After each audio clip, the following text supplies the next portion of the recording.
Hello everyone, and a good day to all of you. I've been waiting a very long time to do this video. I'm very excited to.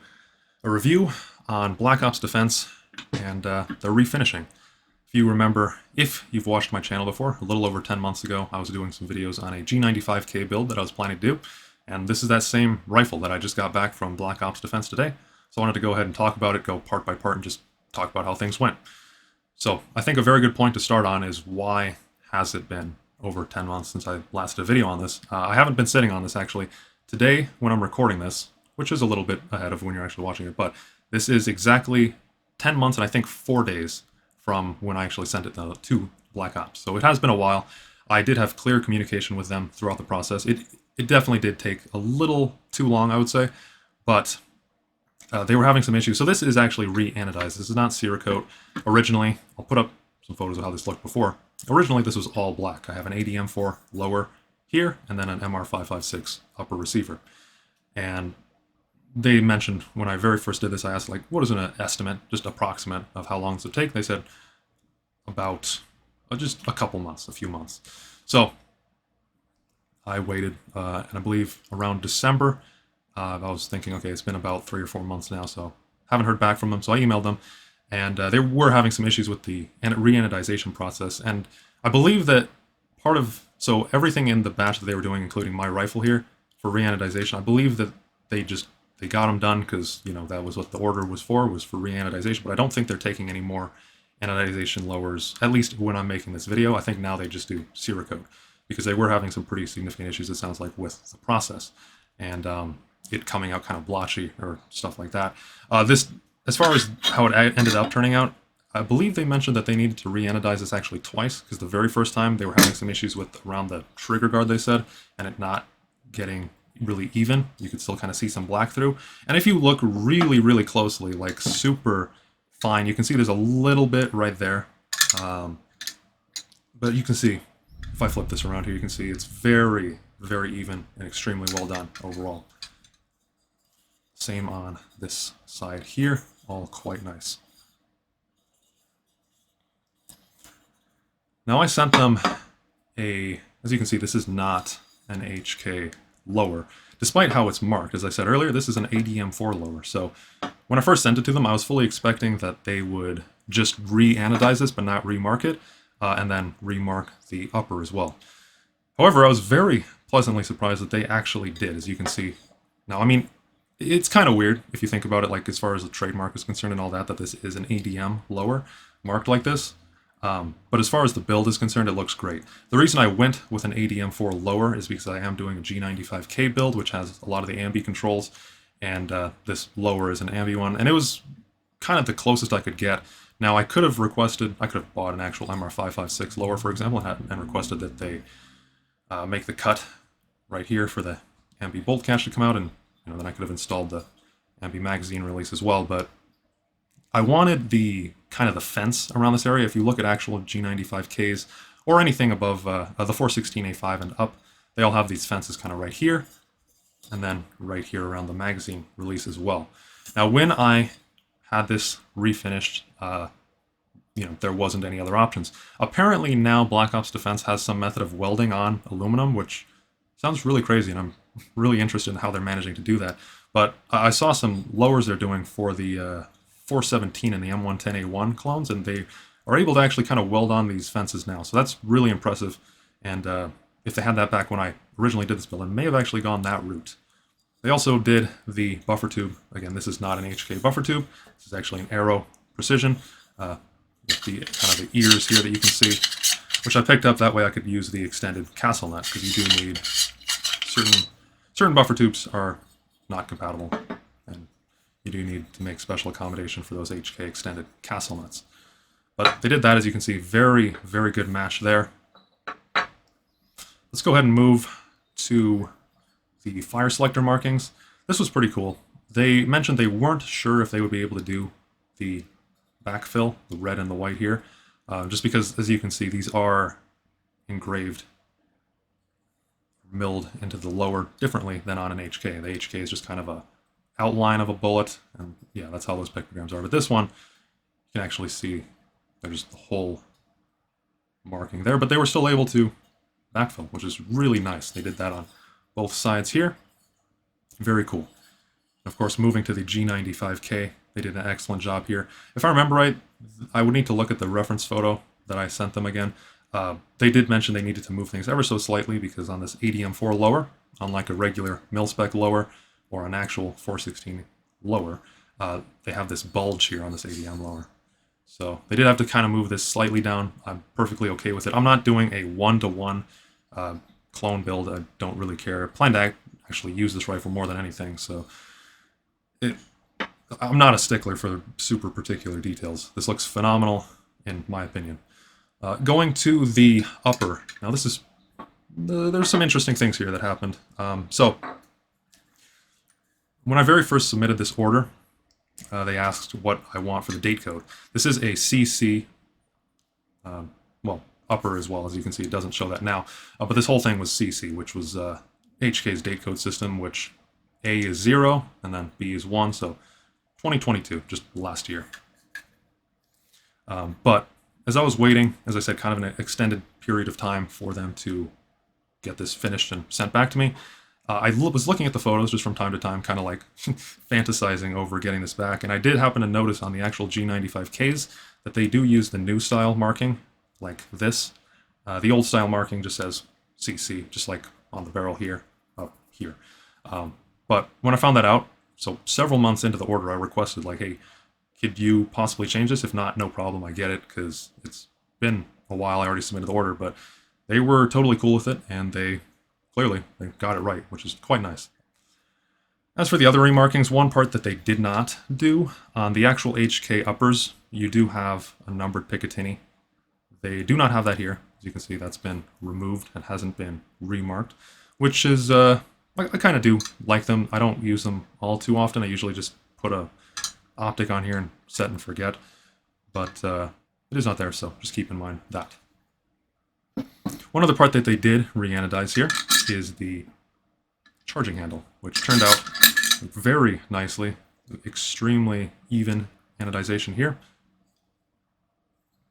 I'm not sure how much I'm going to actually be using this charging handle. I do have a Geissele that I'll probably be using, one of the government ones, I believe. But all great there. One other thing I thought was pretty cool that they did, which I didn't realize they did.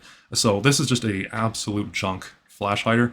I have a SIG, because I'm going to be putting a suppressor on this. I have one of the SIG adapter suppressor adapter flash hiders. But I didn't send it with it. Instead, I just sent this really junk old DPMS flash hider on here just to protect the threads. This is really just acting as a thread protector.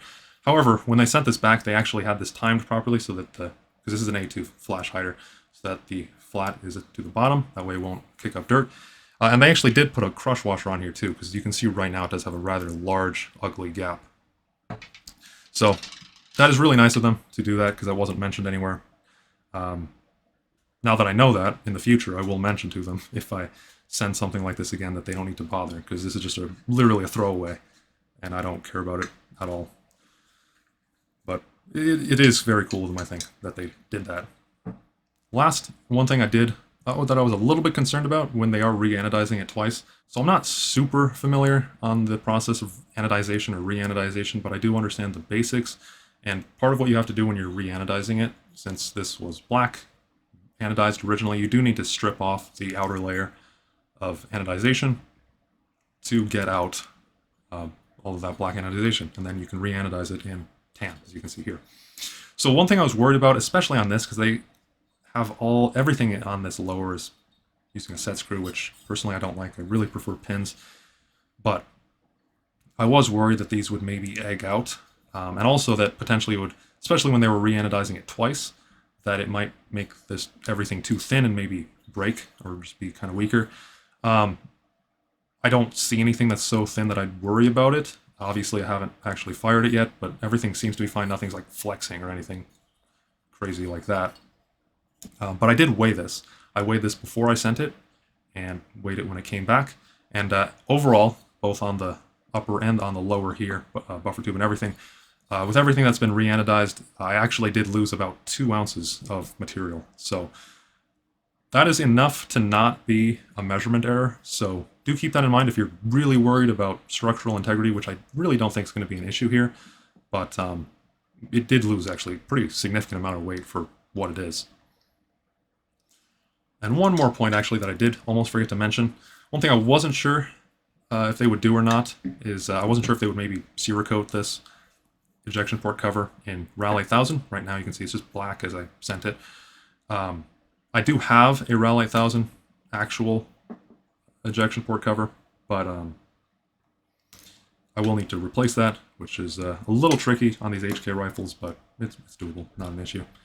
But do keep that in mind as well. And maybe they would have if I requested it, but when I have an actual factory one, I don't really mind. One last thing I did want to show, since it doesn't always show up well on video, so maybe having a little bit of an actual color comparison to other things that you may have laying around so you know what this actually looks like might help. So I'm going to get a few extra things out. Okay, so I have several Tanodized objects and some RAL furniture as well. So here is an actual RAL buttstock. You can see a color comparison of that. I do have, this is the handguard I'll actually be putting on. As I said, I was doing a G95K build. I was really hoping to get the HK handguard, although it is probably the most impractical option, especially here in the US when HK is so hard to get. And that was one of the biggest reasons that I wanted to do this build, was I saw on the Bundeswehr YouTube channel, there was a video on the KSK, I believe, and they were just showing their rifles, and I just thought those look so nice. I really want to have one myself, and the handguard was kind of the major point behind it.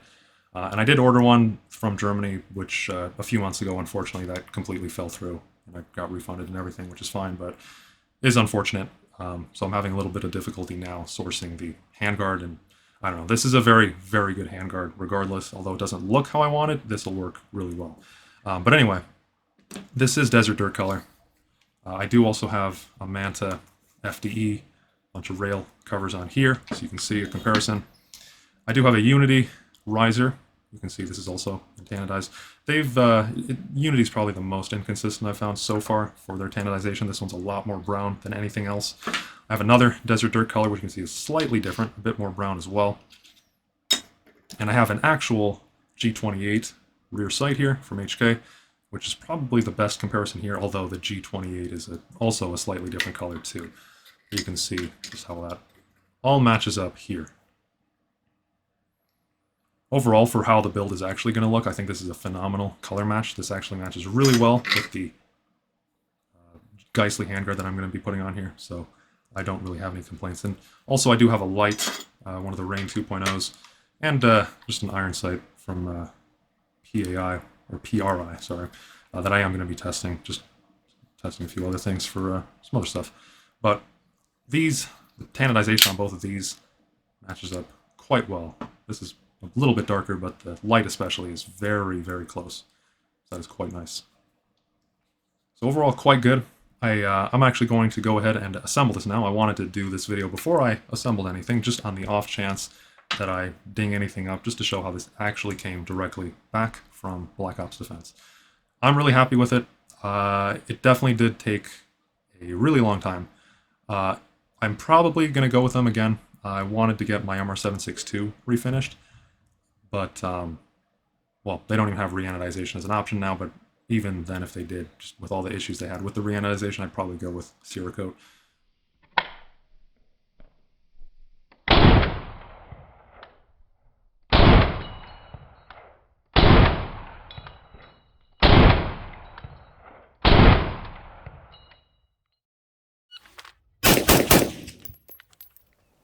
I'm out at the range, and before I ended the video, I did want to actually show that it's assembled and just give my thoughts on how it went during assembly. So I didn't have any issues. One thing I was also kind of worried about with them anodizing it twice was that maybe the holes would be egged out. They don't actually re-anodize, for example, the inside of the pivot pin and the takedown pin. They don't do that. If you look closely, it is still black in there, which is good. You don't see it, first of all, and second, it doesn't egg it out at all. One other thing I did want to talk about as well was the color comparison that I was talking about earlier. I showed a bunch of Tanodized parts and how they look on here. Pretty much all of them are on here now, but I thought it would also be quite a bit more useful to actually show, for example, Cerakote. I do have some Cerakote swatches here, which I think more people most likely are probably familiar with. So I was looking at these, There's a few colors. None of these are a perfect match because, again, this is anodized in Black Ops Defense's own kind of tanodized color that is quite close to the actual HK color from what I've seen. So here's some comparisons for some colors that look fairly similar. First up is Steel Gray, or H139. So you can see just like that. And then I did check, I have all the bronzes here as well, which I'll show in just a sec. All of them are way too dark. So I have burnt bronze, midnight bronze, and actually smoked bronze. And I also have Magpul FDE right here, this one. Just putting these up. And you can see how those look, and kind of moving this around that way you can see it in a bit of different lighting as well. The Magpul FDE, which is right here on my right, furthest most on the right, that's probably the closest to all of them. And as I said, the rest of these bronzes are a little bit too dark, with the one on the leftmost one is the smoked bronze, and that's how that looks there. And then just for reference, the next one over is burnt bronze right here, and then midnight bronze right here, which is significantly darker. And just bringing it a bit closer so you can see that better.